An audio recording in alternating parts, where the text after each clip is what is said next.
This is great. I'm glad the students are here. This is the journey together. So the students have a homework assignment, so they're listening with a purpose. This is your journey. So we really want you to hear the information and be excited. So it's sort of a family night heart to heart. Over the summer, Chris and I, Dr. Soderman and I traveled a little bit, and you know, you get on a plane, and the first thing someone says to you, once they say hello, and that's my belt, can I have it? Because I always mix them up. What do they typically say? Their name, and then where are you from? What do you do? Right? It's just automatic. And it was a lot. You know, wherever I went somewhere new, it was what do you do? And I think that happens in the summer because you're traveling. So you go to this thing in your card, right? And I would say I'm a principal of a school, and somehow it didn't resonate with me because their perception of a principal wasn't really what I do. You know, I think they still think old school, and I'm sitting in a little office and it's beige, and it just didn't fit, and I never jump off and go, oh, I can't wait to get to work, I'm a principal. I don't feel that. That doesn't pull my heartstrings. So it's a real concern, and maybe it's an age thing, I don't know. So I was trying to know then what pulls my heart, what's my purpose? And that really became really the discussion with the team. We started with that. You don't jump out of bed on a Monday and go out and teach it. You know, or what do you? I mean, what is it that gets you to jump out of bed? So we went through this process of trying to discover our purpose. And really what you're looking at is, who are the people you do things for? What is it you do that changes them? How do they feel when you do what you do to change them? So if you start swimming in that pool, you start to develop your purpose. And what I developed was my elevator answers, so no one's going to ever want to write an elevator in my condo, is, what do? I create a culture where I inspire children and adults to make their dreams come true. Then the person's going to go, let me out of here. But then they're going to ask, how do you do that? And then I'm going to say, I'm a principal. You see? But what gets me out of bed on Monday is that inspiring, creating a culture of possibility. So I just want you to think about that. What is your purpose? And when you go into the classrooms, you're going to see the teacher of their purpose. So I want you to see from an expert a culture that I believe I belong in. Take a look. There are three principles on which human life flourishes, and they are contradicted by the culture of education under which most teachers have to labour and most students have to endure. The first is this, that human beings are naturally different and diverse. Can I ask you, how many of you have got children of your own? Okay. Or grandchildren? How about 2 children or more? Right. And the rest of you have seen such children? Small people wandering about. I will make you a bet, and I'm confident I will win the bet. If you've got 2 children or more, I bet you they are completely different from each other, aren't they? Aren't they? You would never confuse them, would you? Like, which one are you? Remind me. Your mother and I are going to introduce some colour-coding system so we don't get confused. Education under No Child Left Behind is based on not diversity, but conformity. What schools are encouraged to do is to find out what kids can do across a very narrow spectrum of achievement. One of the effects of No Child Left Behind has been to narrow the focus onto the so-called STEM disciplines. They're very important. I'm not here to argue against science and math. On the contrary, they're necessary, but they're not sufficient. A real education has to give equal weight to the arts, the humanities, to physical education. An awful lot of kids... Sorry, thank you. Kids prosper best with a broad curriculum that celebrates their various talents, not just a small range of them. And by the way, the arts aren't just important because they improve math scores, they're important because they speak to parts of children's being which are otherwise untouched. The second... Sorry, thank you. The second principle that drives human life and flourishing is curiosity. If you can light the spark of curiosity in a child, they will learn without any further assistance very often. Children are natural learners. It's a real achievement to put that particular ability out or to stifle it. Curiosity is the kind of engine of achievement. Now, the reason I say this is because one of the effects of the current culture here, if I can say so, has been to deprofessionalize teachers. There is no system in the world or any school in the country that's better than its teachers. Teachers are the lifeblood of the success of schools. But teaching is a creative profession. Teaching properly conceived is not a delivery system. You know, you're not there just to pass on received information. Great teachers do that. But what great teachers also do is mentor, stimulate, provoke, engage. You see, in the end, education is about learning. If there's no learning going on, there's no education going on. And people can spend an awful lot of time discussing education without ever discussing learning. The whole point of education is to get people to learn. A friend of mine, an old friend, actually very old, he's dead. That's as old as it gets, I'm afraid. So, but a wonderful guy, he was, a wonderful philosopher. He used to talk about the difference between the task and achievement senses of verbs. You know, you can be engaged in the activity of something, but not really be achieving it. It's like dieting. It's a very good example, you know. There he is, he's dieting. Is he losing any weight? Not really. Teaching is a word like that. You can say, there's Deborah, she's in room 34, she's teaching. But if nobody's learning anything, she may be engaged in the task of teaching, but not actually fulfilling it. The role of a teacher is to facilitate learning. That's it. And part of the problem is, I think, that the culture of the dominant culture of education has come to focus on not teaching and learning, but testing. Now, testing is important. Standardized tests have a place. But they should not be the dominant culture of education. They should be diagnostic. They should help. You know, if I go for a medical examination, I want some standardized tests. I do. You know, I want to know what my cholesterol level is compared to everybody else's on a standard scale. I don't want to be told on some scale my doctor invented in the car. You know, your cholesterol is what I call level orange. Really? Is that good? We don't know. But all that should support learning. It shouldn't obstruct it, which of course it often does. So in place of curiosity, what we have is a culture of compliance. Our children and teachers are encouraged to follow kind of routine algorithms rather than to excite that power of imagination and curiosity. And the third principle is this, that human life is inherently creative. It's why we all have different resumes. We create our lives, and we can recreate them as we go through them. It's the common currency of being a human being. It's why human culture is so interesting and diverse and dynamic. We all create our own lives through this restless process of imagining alternatives and possibilities, and one of the roles of education is to awaken and develop these powers of creativity. Instead, what we have is a culture of standardization. Now, it doesn't have to be that way. It really doesn't.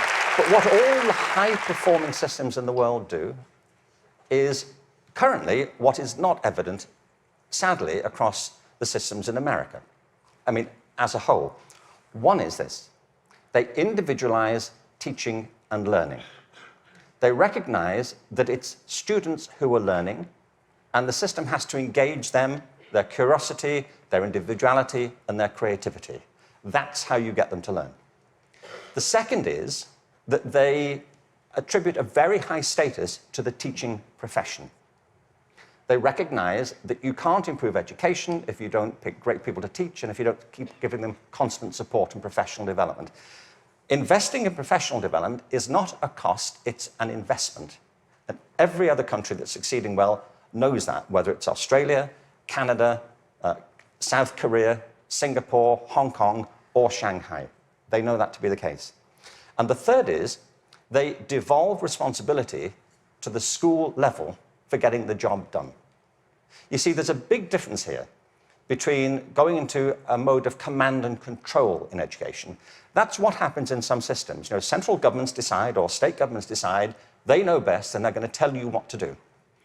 The trouble is that education doesn't go on in the committee rooms of our legislative buildings. It happens in classrooms and schools. And the people who do it are the teachers and the students. And if you remove their discretion, it stops working. You have to put it back to the people.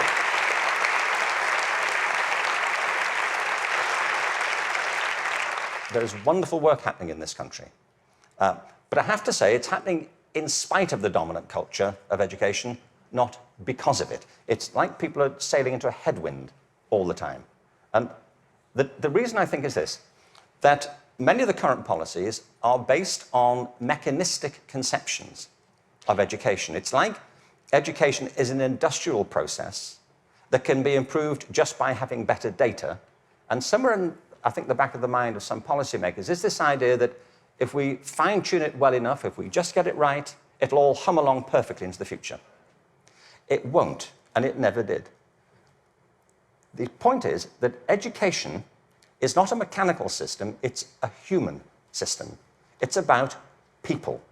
People who either do want to learn or don't want to learn. I was at a meeting recently in Los Angeles of, they're called alternative education programs. These are programs designed to get kids back into education. They have certain common features. They're very personalized. They have strong support for the teachers, close links with the community, and a broad and diverse curriculum, and often programs which involve students outside school as well as inside school. And they work. What's interesting to me is these are called alternative education. You know? And all the evidence from around the world is if we all did that, there'd be no need for the alternative.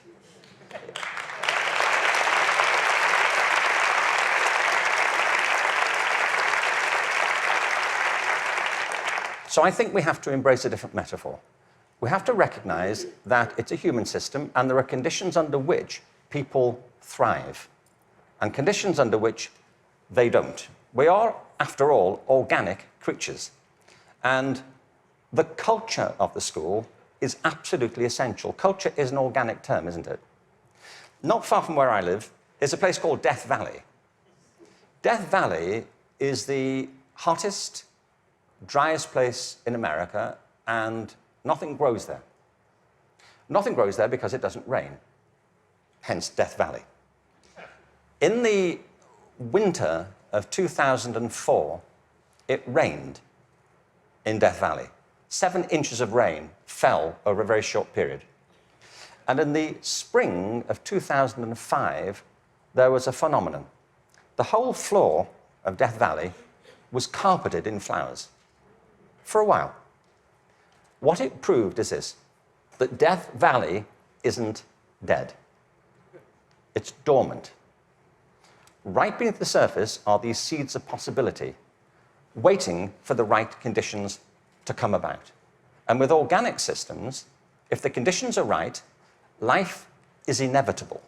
It happens all the time. You take an area, a school, a district, you change the conditions, give people a different sense of possibility, a different set of expectations, a broader range of opportunities. You cherish and value the relationships between teachers and learners. You offer people discretion to be creative and to innovate in what they do.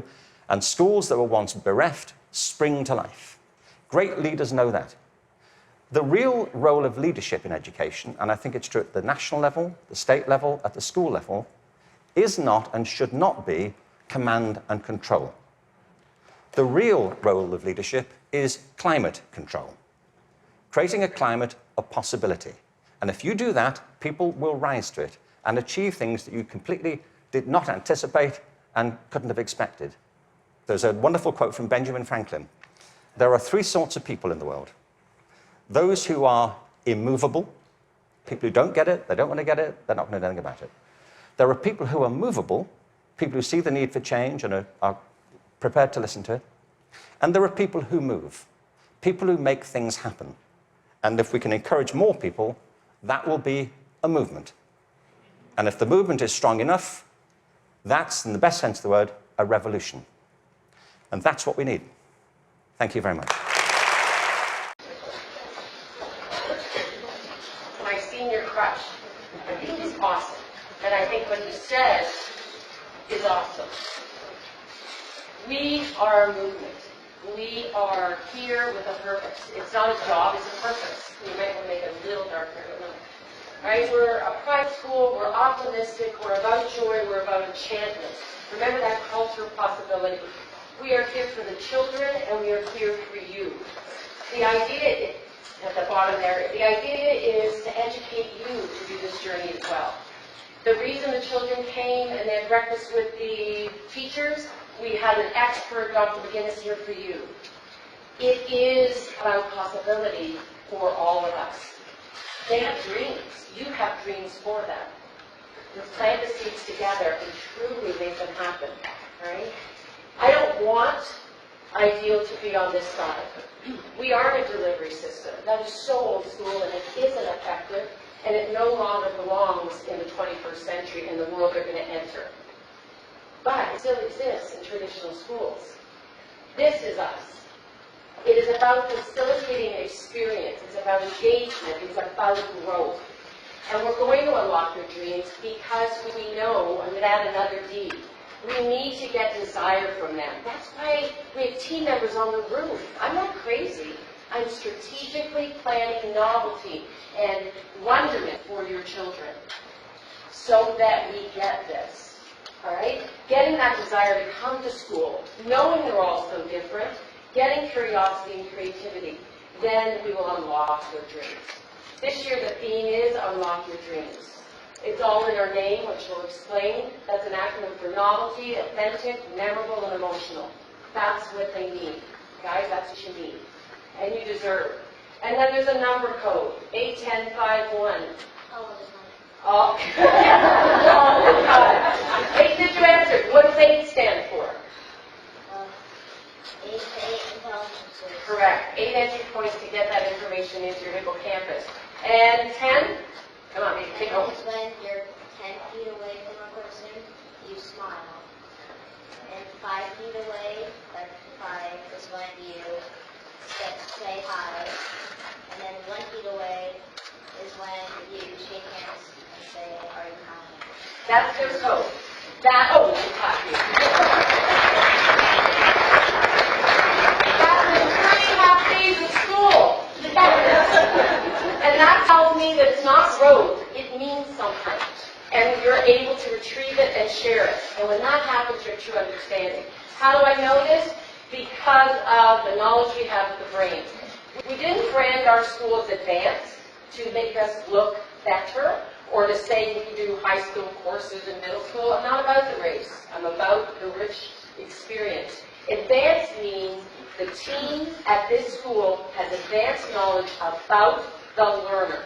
And when we design our lessons, our experiences, we are using that brain knowledge, neuroscience knowledge, to ensure the child learns. That doesn't exist anywhere. How do I know? We just came back from Minnesota. 3 schools were blown away, and they were that dry desert, and they don't want to be. But there was no one there to provide that leadership, that knowledge, and the camaraderie that exists between these 2 buildings. We have this knowledge, and we're thirsty for more, and it is a priority of this school to continue educating these teachers as much as we can in current brain research so we can teach to solve a problem and teach so that they can go out there and make a product that's relevant. Go out there and rock the world. All right, where are my answers? I want to show you quickly how this works. Real fast, guys. We know about the brain. Put your hand up and your students, your children will show you. But it's very, very important that you realize how this works. Probably get lights a little bit. Okay. At the very front of your brain, point at everyone, is your prefrontal cortex. And that is your reasoning. Right? Still? All right. That is your reasoning. Where are you? Prefrontal. Oh, look who we picked. All right. When I say prefrontal cortex, you say reasoning, and you go, aha, thinking. Prefrontal cortex, reasoning, aha,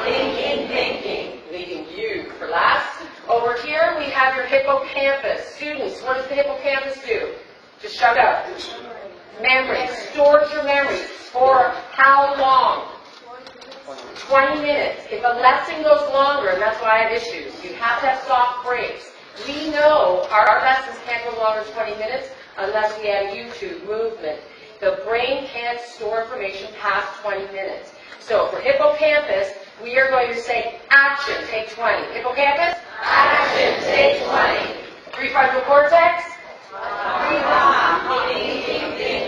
and then you. All right. The oldest part of your brain is your amygdala, or you can say amygdala. All right. The amygdala is a wild dog. Now, the wild dog, though, can also be a service dog. It is the reason we still exist. All right. It helped us get away from a saber-toothed tiger. The dilemma with the amygdala is it still thinks we have saber-toothed tigers out there, and we don't. So it overreacts. With that said, if the amygdala overreacts, it goes crazy. The amygdala will also overreact if it's bored. You cannot have a bored amygdala. It will chase it. Do not. It will chase its tail and will cause its own havoc. What we want the amygdala to do, it's all about emotions, all right, is work as the prefrontal cortex, the wise professor's guard dog. Take the information, bring it there. If that happens, okay, let's do that. So the emotional part of your brain will only be stimulated if it's relevant. So if I say to a student, read this textbook, odds are amygdala's going to go, no, not doing it, all right? Therefore, no true learning is going to happen. If I say I want you to read this textbook and then illustrate in a comic strip the main point, this may stimulate the amygdala to go there. Once this happens, they will turn on a button to the hippocampus and say, action, take 20. Then all that information that the learner gets goes into the hippocampus and stays there for life. How do I know this? 068522.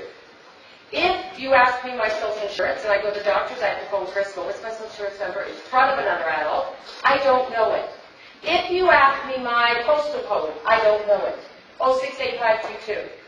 It's my university number. You have the right to do exams. I can't get rid of it. It's useless now, but it's stuck. You've all got some of that, right? It's in your hippocampus. How great if we could get information they really are going to use in their hippocampus.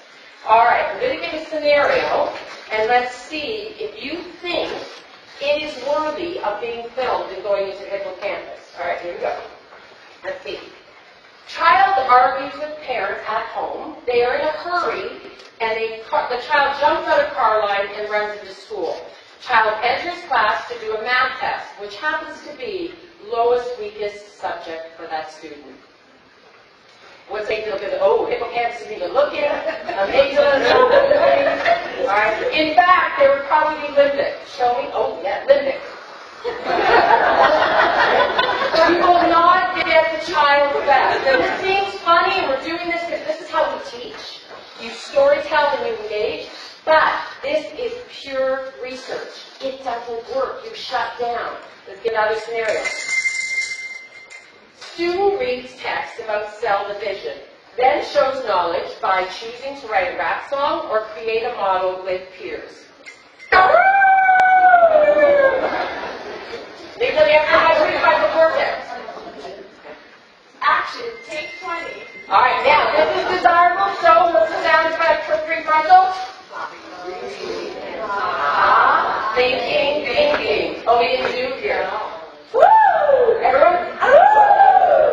And action, take 20. All right, let's try one more. Just end it. Students will be messing with this too. All right. Student participates in a multiple intelligence lesson for 20 minutes, goes to recess outside, comes in and works in a collaborative group to solve the problem. Prefrontal cortex. And what's happening here? Action, take 20. All right, I think you get the idea. If we know this as fact, that old delivery system, like I'm doing to you now, except for that, will not work. You will get an A on the test, guaranteed. That's the test. That's not my purpose. That's not our purpose. Our purpose is for you to go out there and use the information to solve a problem, create something. So how about we do well on the test and we get some transferable understanding, correct? That's why you're here. Okay, how are we going to do this? How am I going to ensure that that amygdala goes to the prefrontal cortex and works? There are ways. I want to show you something though. Do this. Have you ever seen people do this? You could go to China, they do this. Australia, taught there.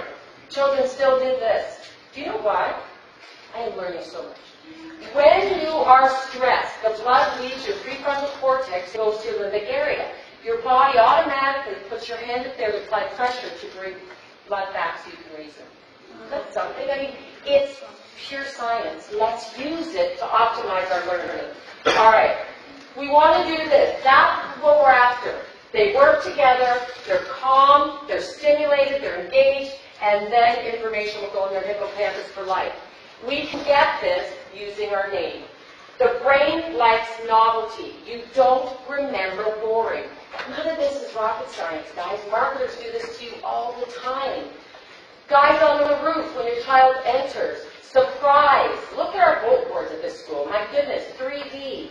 Your brain needs novelty. I don't make this up. This comes from neuroscience. All our lessons have to have a hooked intro. Mrs. Summers looks at the lesson for that loud intro. And wait till you see Miss Clark's. She got us. They are mini TED Talks. Look at their generation. Our lessons must be TED Talks. They have to have that novelty for that amygdala to quote this, all right? The other thing we need is authenticity. I can't go into a class with your children and go, all right, I'm here. I don't know what I'm teaching.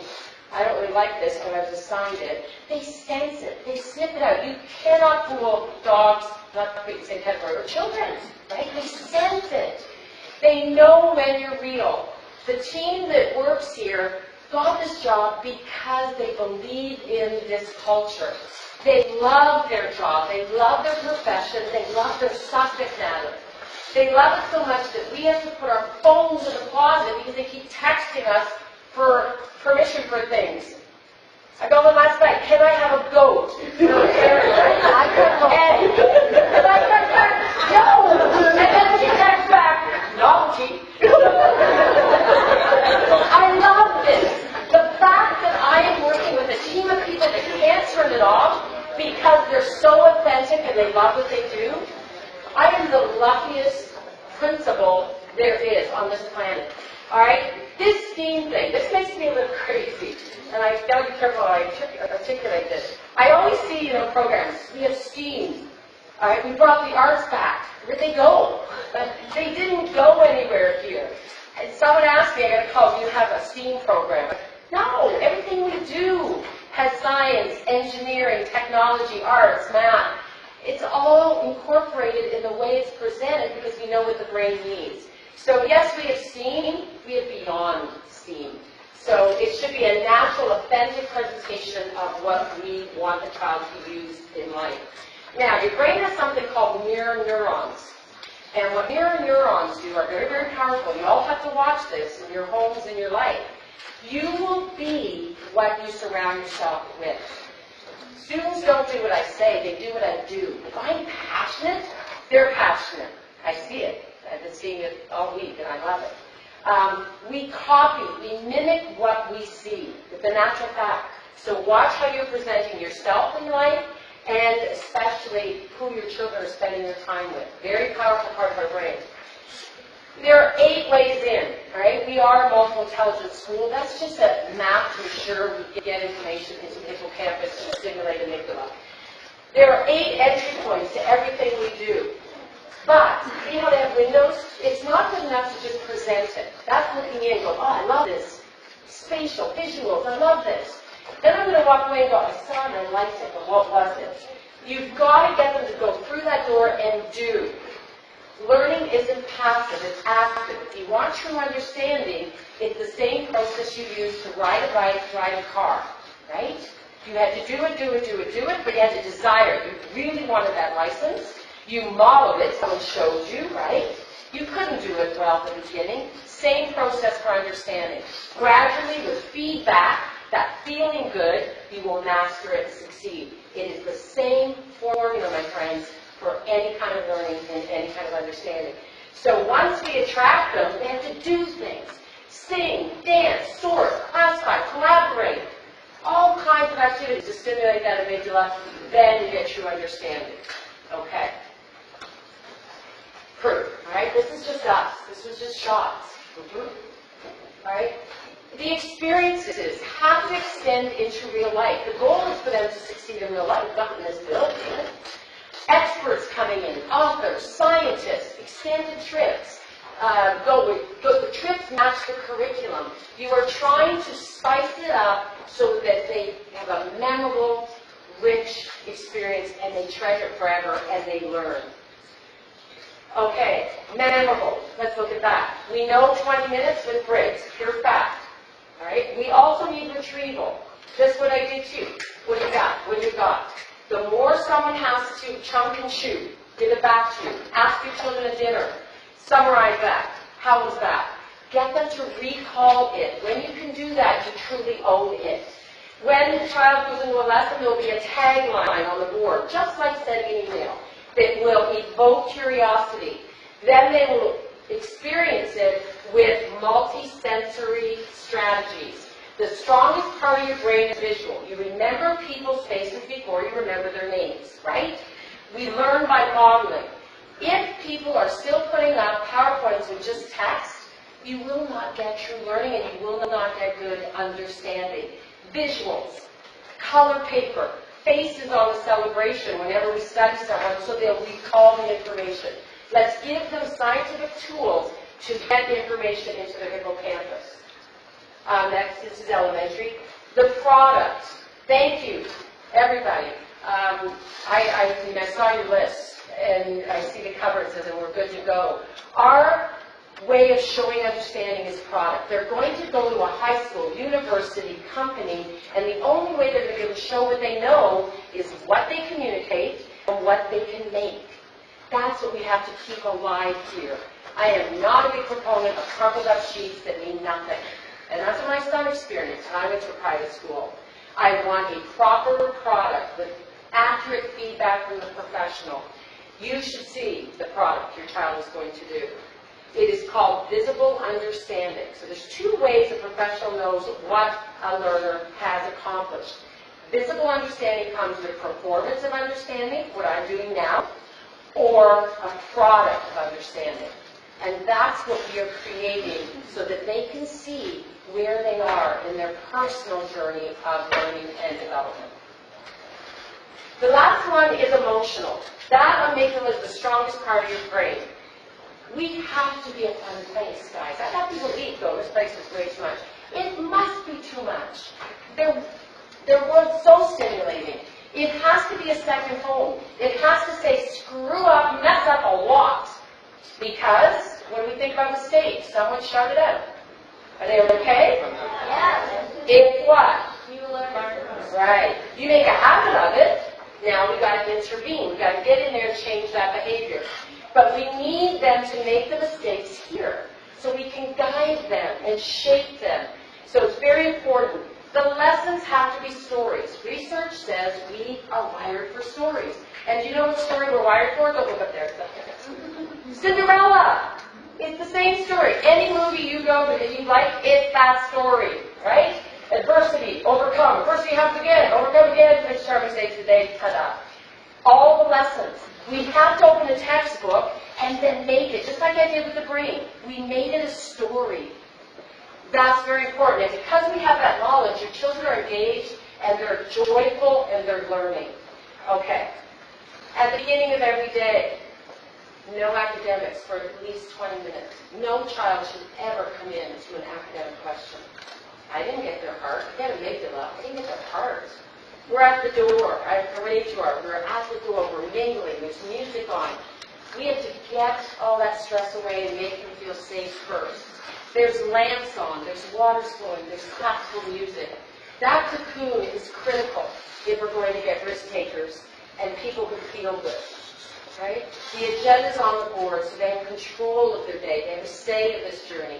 Organizational systems, task analysis, instructional analysis that is consistent from, well, I think 2nd all the way through 8. It's good. They get out in high school and they got systems. I just had an alumni come back and she was just like, I rock, I know stuff. And it's not the content. They know how to learn and organize their learning and express their learning, right? Look at this. I mean, I look at the Facebook page, and I hope you all do. Daily, you'll know. Chris drives the car, and I go home to all the day stuff. That's my job, going home. I can't get over my own self. And we like it, yes, I love that. And I smile, and I'll go to Chris and Friday. Look at this, look at the joy. So please, just look. Take a step back and look. It is amazing. People can't believe we do this. I can't believe they can't believe. The schools in Minnesota who have snow, they're like, how do we do this? We've got to do this. And it was amazing. Robin and I were so impressed with their hunger for this. And I felt sad when we left because I don't know how they're going to do in perpetuating. It took me 23 years. But we're there for their support. Locker party. You know, this is what I'm talking about, that novelty, that enchantment, that engagement. Who does that? You get your locker by sleeping over at a midnight party and get your locker. That's a memory, all right? Nothing should be regular. You only live once. Now these incredible people. The people that I work with, and I don't know if I think of a business book that's right or wrong, they're my dearest friends. They're my dearest friends.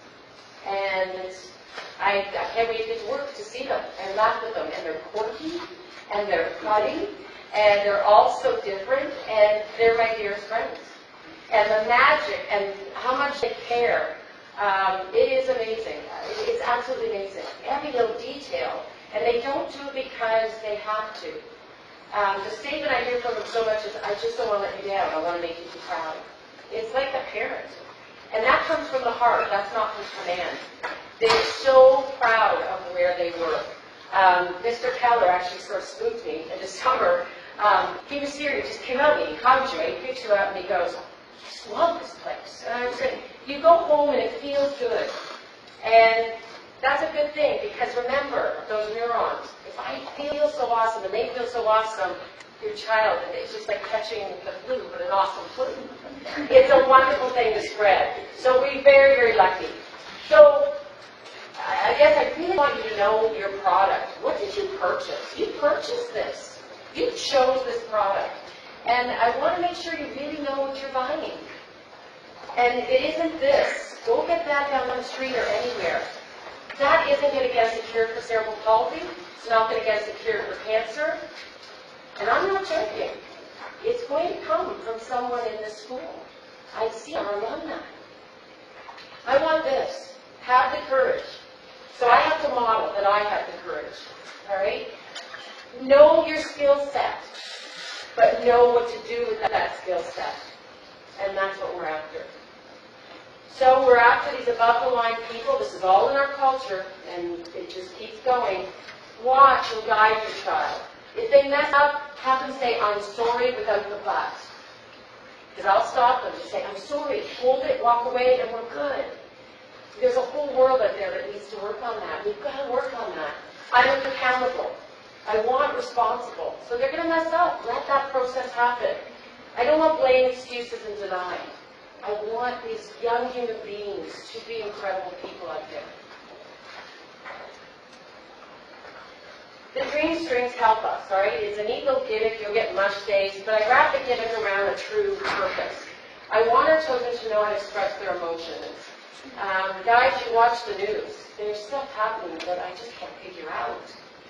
People are going limbic, and instead of expressing their emotions, they're hurting one another in places that are safe, that are supposed to be safe. And I don't know. I don't know. Except I know what I can do here. Our children know when someone's limbic, and they know what to do. Yet I saw a police officer on the news not know. You know, it's just sort of like, wow. But our children know. So the future does look bright because because we're teaching them what to do with their emotions, how to manage it, and how to embrace all of it. This is their shirt. Strategically think, how can we be appealing to them with emojis, but a strong message? I didn't put on the shirt what it meant. I want you to come up to your child and go, what does your shirt mean?